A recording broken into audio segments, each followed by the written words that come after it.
नमस्कार, आप देख रहे हैं WH न्यूज जन जन की आवाज़। मैं विजय खौसे। हमारे चैनल को आपने सब्सक्राइब नहीं किया तो तुरंत करें। तो आइए सुनते हैं आज की पत्र परिषद। सभी पत्रकार साथियों को धन्यवाद देना चाहता हूं। इसलिए कुछ ही दिन पहले 23 तारीख को यहीं प्रेस क्लब में जो प्रेस वार्ता हुई थी, जिसमें विषय था राष्ट्रीय स्वयंसेवक संघ यानी RSS ने संविधान बचाने, देश बचाने, आने वाले पीढ़ी को बचाने के लिए इस लोकसभा चुनाव में इंडिया गठबंधन को समर्थन देकर मतदाता को जागरूक करने की हमने अपील की थी, जिसका प्रसारण आपके माध्यम से पूरे भारत में जो वायरल हुआ, सबको खबर हुई। इसीलिए मैंने पहले बोला धन्यवाद। और 8 दिन बाद ही आज फिर से ये प्रेस कॉन्फ्रेंस लेना पड़ रहा है। 30 तारीख के प्रिंट मीडिया में राष्ट्रीय स्वयंसेवक संघ, जो कहते खुद को मोहन भागवत जी, जिनका पंजीकरण ही नहीं है, पंजीकृत ही नहीं है, उन्होंने हमारे RSS के खिलाफ, विशेषकर जनार्दन मुन के खिलाफ और अब्दुल पाशा जी के खिलाफ एक शिकायत दर्ज की। चुनाव आयोग एवं पुलिस कमिश्नर नागपुर, जिसका प्रसारण शायद YouTube चैनल पर तो नहीं देखा गया, लेकिन नागपुर के सभी प्रिंट मीडिया में एक जैसी खबर छपी, जिसमें कहा गया कि जनार्दन मुन को अटक करो, हमारे नाम का ये दुरुपयोग कर रहे हैं। 29 तारीख को ये शिकायत दर्ज की गई, लेकिन आज तक पुलिस से बोलो या चुनाव आयोग की तरफ से हमें लिखित कुछ भी समझ पत्र, सूचना पत्र या और कुछ पत्र मिला नहीं।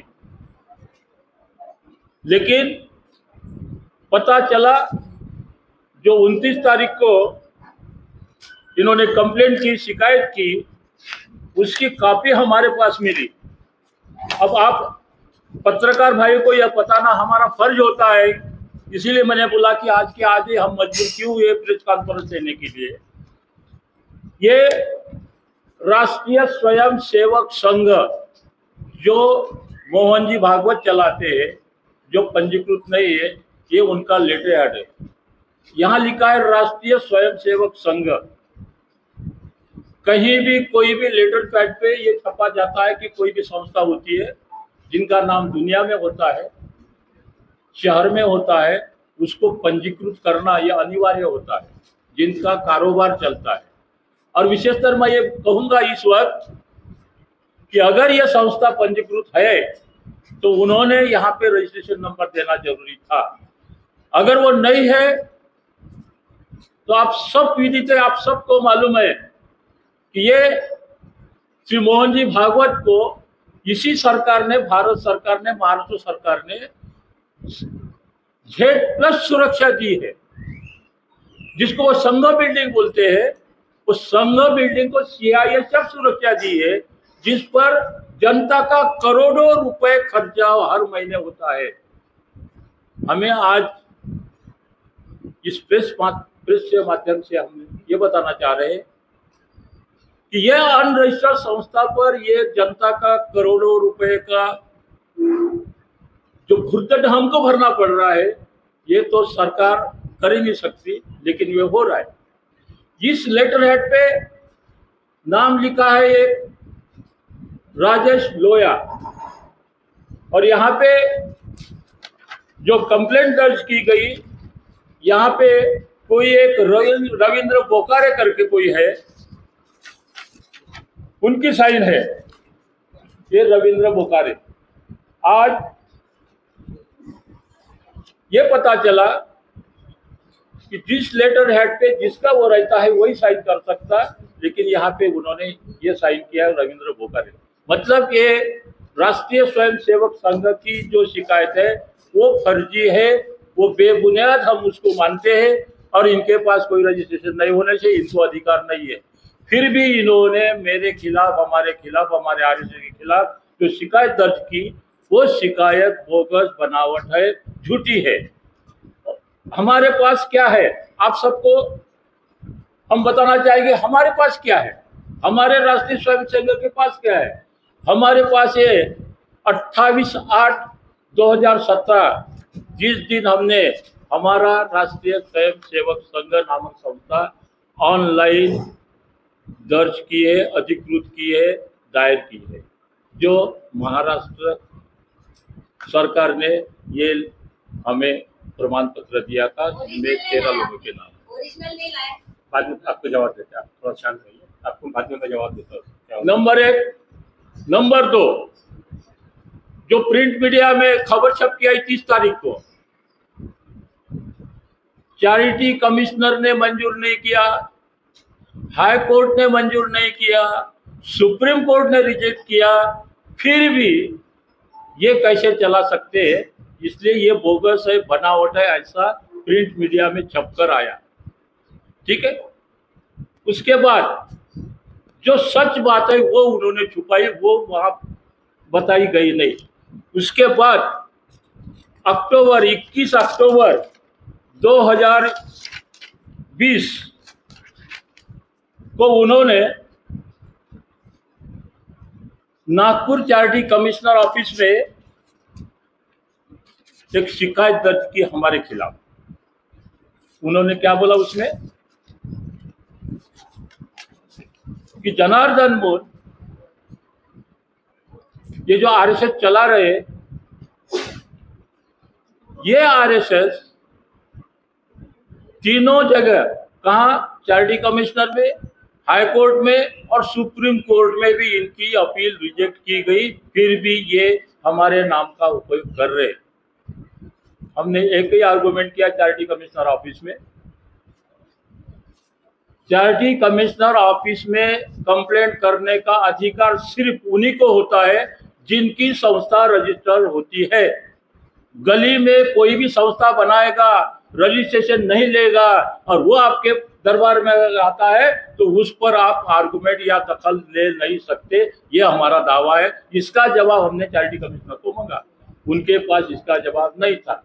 और आखिर 6 दिसंबर 2021 को वो उनकी अपील रिजेक्ट की गई और उनको ये बताया गया कि हम, मतलब चैरिटी कमिश्नर, ये कोर्ट नहीं है, कंटेम्प्ट करने का अधिकार उनको नहीं है। अगर आपको कुछ करना है तो आप कॉम्पिटेंट कोर्ट में अपील दायर करो।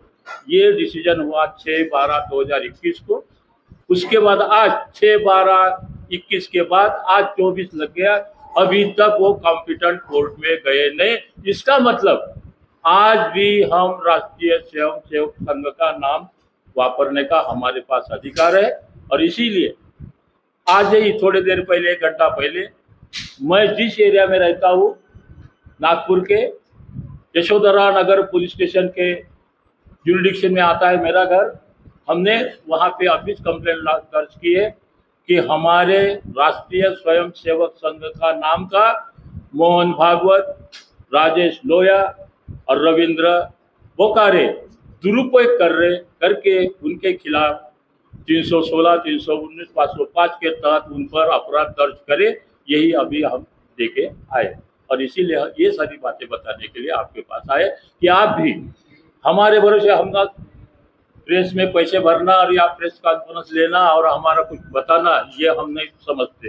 असलियत क्या है जो आपको, क्योंकि आप अड़चन में कला होंगे, प्रिंट मीडिया में हो या सोशल मीडिया में हो, हमारा कहना तो आप जरूर छापोगे, लेकिन आपको भी उतना ही अधिकार है कि जो हम, क्या हमने छापना, जो सच है। मैं इसीलिए पहले बोला कि प्रिंट मीडिया में उन लोगों ने एक प्रेस कॉन्फ्रेंस भी न लेते हुए सिर्फ ये 2 कागज बनाए और सभी जगह एक जैसी खबर छपी। इसका मतलब आपके पास, अब वो प्रिंट मीडिया में आए तो कम से कम हम आरोपी थे उनके, तो जनार्दन उनको ये फोन करके तो भी पूछना था कि ऐसी ऐसी कंप्लेंट आपकी आई है, तो आपका क्या कहना है, लेकिन ये भी पूछने की जरूरत उन्होंने महसूस नहीं की।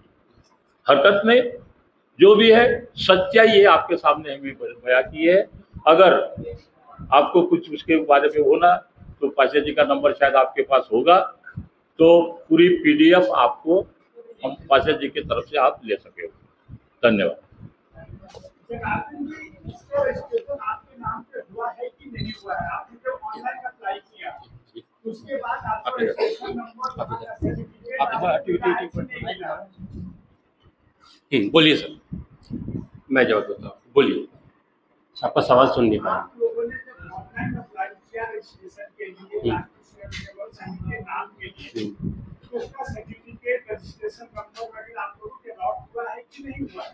सर, दो प्रोसेस होते हैं रजिस्ट्रेशन के। पहला प्रोसेस होता है कि आप ऑनलाइन प्रोसेस के हिसाब से आप अप्लाई करिए, वो हमने किया हुआ है। आपको जो सर्टिफिकेट दिखाया गया है, आप पूछ रही थी ओरिजिनल है कि नहीं, आप नेट पे जाइए, आपको ओरिजिनल मिल जाएगा। उस सर्टिफिकेट के अंदर SRN नंबर आपको इशू होता है। SRN नंबर का सीधा मतलब होता है कि इस नाम का जो भी सीरियल नंबर है, चैरिटी कमिश्नर के ऑफिस में ये रजिस्टर्ड हो चुका है, जिसको उन्होंने ऑनलाइन नाम दिया हुआ है। ऑनलाइन हमारे पास में रजिस्ट्रेशन नंबर है। ऑफलाइन के लिए जब हमने अप्लाई किया, अप्लाई करते वक्त में चैरिटी कमिश्नर मैडम को ने एक ऑब्जेक्शन लिया। उनका एक अधिकार था, विशेष अधिकार होता है 3A के तहत में। उन्होंने कहा कि राष्ट्रीय शब्द के अलावा आप कोई और शब्द दीजिए तो हम आपको रजिस्ट्रेशन दे देते हैं, क्योंकि भारत सरकार के किसी भी गज़ेट में राष्ट्रीय शब्द पे पाबंदी नहीं है। 2005 का GR है जिसमें भारतीय शब्द और राष्ट्रीय चिन्ह पे पाबंदी है, राष्ट्रीय शब्द पे कहीं पर भी पाबंदी नहीं थी। उनके इस फैसले के विरोध में हमने हाई कोर्ट की तरफ मूव किया।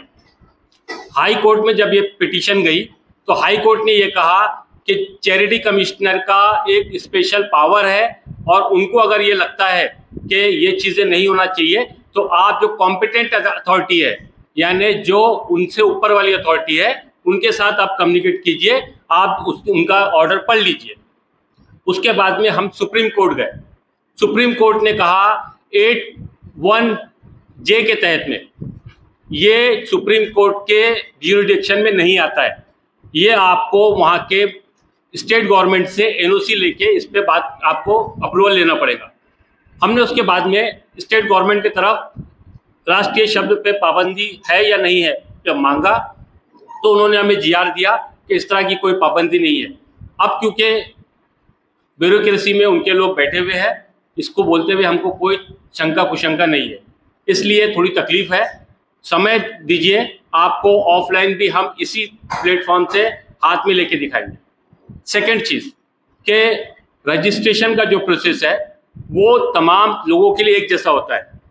हमारी RSS के लिए स्पेशल कोई प्रोविज़न भारतीय संविधान में नहीं किया गया है, इसलिए हम इस नाम के वापरने के लिए अधिकारिक है।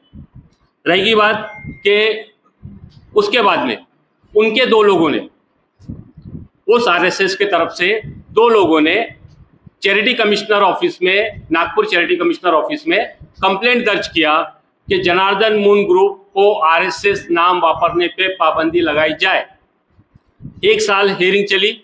1 साल के बाद में संतोष कुर्वे आज भी असिस्टेंट चैरिटी कमिश्नर नागपुर में मौजूद है, उनके ही सिग्नेचर से 6 अगस्त 2021 को एक ऑर्डर पास हुआ जिसमें उन्होंने साफ तौर पे कहा जनार्दन मून की RSS ऑनलाइन रजिस्टर्ड होने की वजह से, आप समझ लीजिए, जनार्दन मून की RSS ऑनलाइन रजिस्टर्ड होने की वजह से, आपका रजिस्ट्रेशन नहीं होने की वजह से हम जनार्दन मून को RSS नाम वापरने से मना नहीं कर सकते। और इसीलिए वो जो दो लोग थे, दीपक बराड़ और क्या था दूसरा, बोपरडीकर, इन दोनों की एप्लीकेशन को चैरिटी कमिश्नर ने रिजेक्ट किया और हमें ऑर्डर दिया कि साहब हम इस नाम को वापरने के लिए आज़ाद हैं। तो इस आधार पे अब इस नाम को वापरने से हमें भारत का कोई भी व्यक्ति मना नहीं कर सकता। पहली चीज़, हमने जो प्रेस कॉन्फ्रेंस ली हमने प्रेस कॉन्फ्रेंस में बहुत साफ तौर पे कहा, हमारी आरएसएस, हमारे को नहीं पता, मैं दुनिया की एक ही संगठन को जानता हूं जिसका नाम आरएसएस है, वो हम है, क्योंकि हमारे पास ऑनलाइन रजिस्ट्रेशन है और हमारे पास में सरकारी दस्तावेज है, इसलिए हमारे अलावा इस देश में दूसरी आरएसएस नहीं है। अगर उनके पास में रजिस्ट्रेशन है तो वो दिखाए, हम आज ये नाम वापरने के लिए मना कर देंगे, लेकिन रजिस्ट्रेशन अगर है तो दिखाए। आप 1925 से संगठन चला रहे हो और आपको इस देश के अंदर भारतीयता की लोगों को परिभाषा सिखा रहे हो और आपको खुद को जो है कानून पे अमल नहीं करना है। आपने क्यों नहीं किया? 1925 से जो संगठन चल रहा है, तो 1925 से 2017 तक आपने रजिस्ट्रेशन क्यों नहीं करा लिया? आपको किसने रोका था? भारत का कौन सा कानून है जो आपको रजिस्ट्रेशन से रोक रहा था? साहब, रजिस्ट्रेशन हो नहीं सकता उनका, क्योंकि जिस दिन रजिस्ट्रेशन करा लेंगे तो अरबों खरबों की जो प्रॉपर्टी को आप जो उन्होंने हेरफेर किया है, अरबों खरबों का चंदे से जो उन्होंने दंगे फसाद कराए हैं, सबका हिसाब हो जाएगा और उसके बाद में इनको इस देश के अंदर सिवाय कोठरी के बाकी कुछ चीज नहीं मिलेगा, जैसा सावरकर जी को मिला था। यही कारण है कि वो रजिस्ट्रेशन कराना नहीं चाहते और उनको पता है कि इस नाम के अलावा वो दूसरे नाम से सस्टेन कर नहीं पाएंगे। लेकिन भारतीय कानून और भारतीय संविधान पे हमको पूरा भरोसा है और हम संवैधानिक लोग हैं। जो संविधान के दायरे में बात करेगा हम उसके साथ खड़े रहेंगे, जो संविधान का विरोध करेगा वो हमारा दुश्मन है। इसलिए आज हम जो यहाँ बैठे हैं, संवैधानिक रूप से बैठे हैं, दस्तावेज जो हमको भारतीय संविधान ने प्रोवाइड किया है उसके आधार पे हम आपसे बात कर रहे हैं। जो आपके सवाल है पूछिए।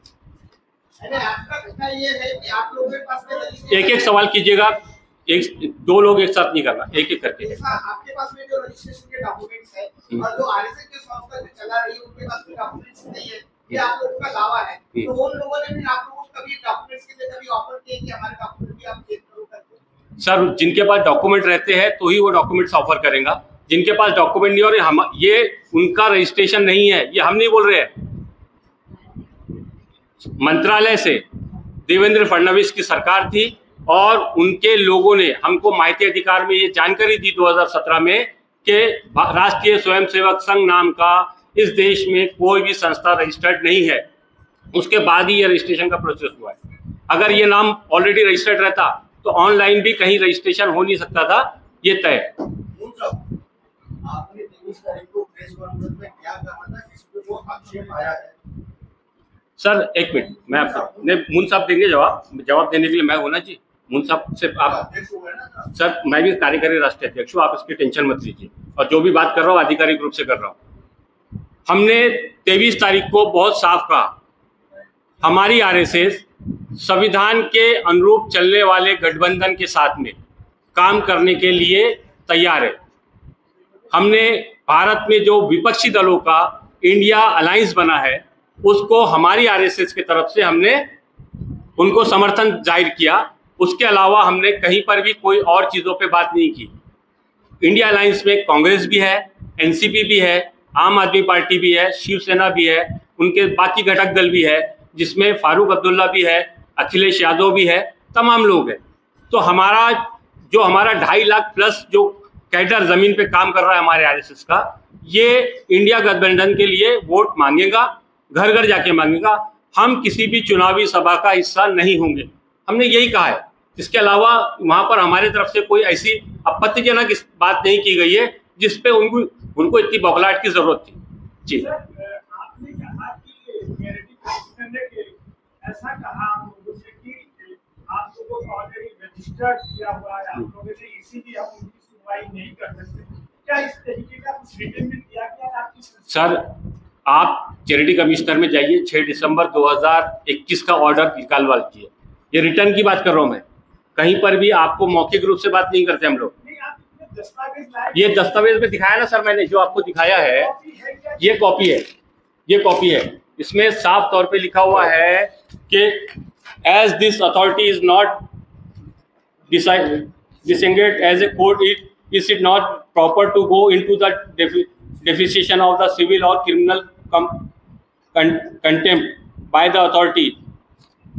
नहीं यार उसमें लिखा हुआ है, मैं हिंदी में बता देता हूँ आपको, इंग्लिश में बहुत ज़्यादा मेरा अच्छा कमांड नहीं है क्योंकि मैं भारतीय हूँ करके हिंदी पे विश्वास करता हूँ। तो सुनिए ना, मैं आपको बता देता हूँ। उसमें साफ तौर पे लिखा हुआ है कि हम कोर्ट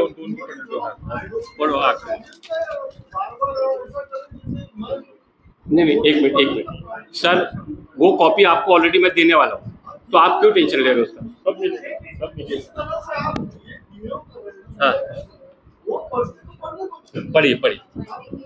यहाँ पे assistant register of the society Nagpur, इन्होंने कहा as this authority is not designated as a court, it is not proper to go into the definition of the civil or criminal contempt by this authority to examine whether there is any contempt of order of the court or not, to purpose the action to contempt to the Honorable High Court. If there is a breach of the right of applicant order of court, they may approach the competent court to seek the redressal in the result of application stand rejected. ठीक है, उनकी application reject हुई, जिसमें उन्होंने demand किया था कि RSS नाम को जनार्दन ग्रुप को वापरने पे मना किया जाए। जी जी हाँ सर, देखिए अब पुलिस का काम पुलिस करेगी, हमने हमारा काम किया हुआ है। अब जो चीज़ थी जो गलत है उसको हमने कानून की जो धारा है 416, 419 और 505, ये 3 धाराओं के तहत हमने उनको कंप्लेंट लॉन्च किया है यशोधरा पुलिस स्टेशन में, और उन पे कार्रवाई की हमने मांग की है। उसमें 3 लोगों पे कार्रवाई की मांग की है, मोहन भागवत, राजेश लोहिया और राजेंद्र बोकारे, रविंद्र बोकारे, ये 3 लोगों पे हमने एक्शन की मांग की है। और बहुत साफ तौर पे सर कि यहाँ पर हम जो बात कर रहे हैं सब डॉक्यूमेंट पे बात कर रहे हैं। ये जो डॉक्यूमेंट है अगर मैं पढ़ने बैठूंगा तो मेरे ख्याल से शाम में 7 बज जाएगा, इसीलिए मैं चाह रहा था कि उसका मैं आपको हिंदी में ब्रीफिंग कर दूं। हम कागज़ आपको देने के लिए तैयार है, आप चैरिटी कमिश्नर से भी निकाल सकते हैं, ऑनलाइन आपको केस नंबर देता हूँ, ऑनलाइन भी देख सकते हैं। तो इसमें कोई बहुत बड़ी चीज़ें अलग अलग नहीं है। और ये तमाम चीज़ें जो है आज हम जहाँ बैठे हैं हम संवैधानिक रूप से बैठे हुए हैं, और हम हमारे स्टैंड पे पहले भी कायम थे, आज भी हम कायम। पिछले पत्रकार परिषद के बाद संघ के माध्यम से निवेदन किया गया है कि आपको किसी भी तरीके का बैनर नहीं लगाने देना चाहिए, तो आपको ऐसा कुछ लेटर आया है कि बैनर ना लगाए? देखिए, उनके तरफ से हमको कुछ मिला नहीं है, नहीं अभी तक कोई आया नहीं है। जब आएगा तो हम उनको उसका जवाब बिल्कुल प्रॉपर तरीके से देने के लिए सक्षम है। क्या जवाब देंगे? देखिए, जो उनका सवाल क्या होता है पहले ये तो मालूम पड़ जाए। अभी मैं कुछ भी बोलूँ तो उससे वो नहीं होगा। उनका जो सवाल होगा उसके हिसाब से हमारे पास में डॉक्यूमेंटेड है कि हम उनको उस लेवल पे जवाब देने के लिए सक्षम हैं। चलिए आप लोग तमाम लोग यहाँ पर आए और आप लोगों ने हमें पिछले बार भी और इस बार भी सहयोग किया, उसके लिए आप तमाम लोगों को दिल से धन्यवाद। Thank you very much.